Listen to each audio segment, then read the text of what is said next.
Benidorm 2022. This is the hottest national final of the season. No contest as of right now. 14 songs. I've been listening to all 14 of them constantly, and I'm here to tell you about my top 3 and how I think they could do should they steal the victory.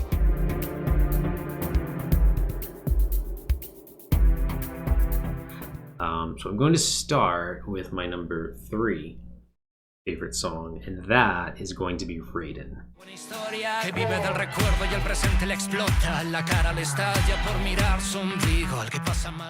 This song is just infectious. His voice, the way that he kind of guides you through the song, it's a little bit sensual, and then it kind of builds, and you get to the chorus and you have the clapping, and that could be a special moment at Eurovision, just the same way that it was for Italy in 2019 with Saldi. I think the staging will be very, very interesting and absolutely make or break it. It's probably the hardest type of song to stage. Do you go with something like you did in the music video? Do you steer away from that? Is it more just him? Do you have dancers? How do you stage this? That will remain to be seen. I'm very curious to see what they do with it. My number 2 is actually Zayn with Echo.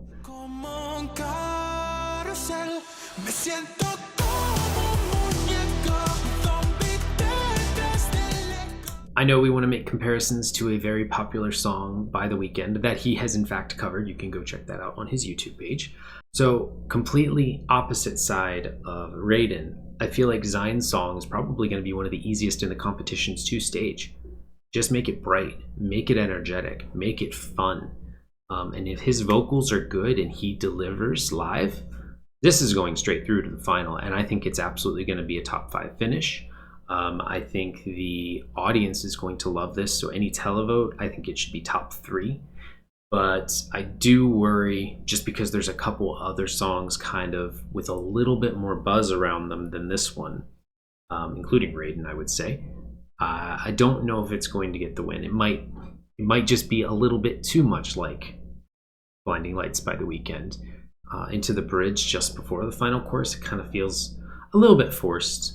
I would have preferred probably just to keep it in Spanish at that point. But overall, it's a solid song that I have had on repeat pretty much endlessly, and I think it's going to do very well. So my number one, there's only 2 songs left that you probably think this is going to be, either Tank Squares or Rigoberta Bertini. I have settled on Rigoberta. No sé por qué dan tanto miedo nuestras tetas. This song was not even in my top 3 for the first week. It grew on me, and it grew on me, and it grew on me, and it grew on me. This song is made for Eurovision. It has that nice intro, and then it kind of starts, and the mama, mama, mama, and then it starts to grow into something more, and and then it comes all the way down again.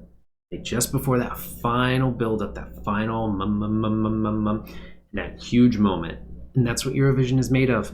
Eurovision is made of huge moments, and this song has it. This will be Spain's best finish in 10 years.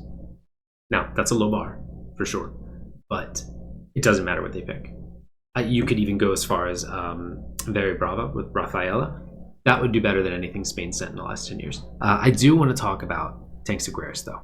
And this is the type of song that, for me, whereas I think Raiden, Rigoberta, Zayn, a few others would probably finish lower side of the left side, probably between 7 to 12. I think all those entries have that capability. Tank Squares can win.